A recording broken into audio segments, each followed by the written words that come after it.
এবার সকাল সকাল বেরিয়ে পড়েছি আজকে একটা মন্দির যাবো বলে। হ্যাঁ, কিন্তু প্রাকৃতিক পরিবেশটা দেখো কত সুন্দর, কিন্তু এত কাদা যে বলার নয়। আলের উপর দিয়ে একটু যেতে হয়, এত কাদা, কাদায় পাগল হয়ে যাচ্ছি। যাবো কি করে? সেই আস্তে আস্তে হেঁটে হেঁটে। আমার মাকে দেখো আগের দিকে এগিয়ে গেছে, আর আমি চলতে পারছি না এই কাদার মধ্যে।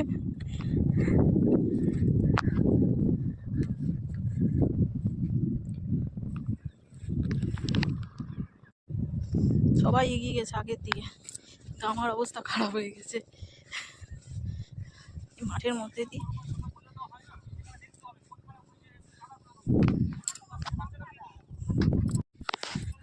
লাস্ট পর্যন্ত এই এসে আমরা মন্দিরে পৌঁছালাম।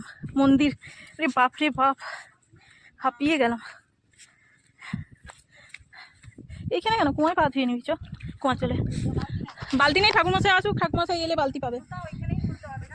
হ্যাঁ, ওই সাইডটা গিয়ে খোল, আর কি করা যাবে? হ্যাঁ, কুয়া। এই হচ্ছে মন্দির, বনদেবীর মন্দির।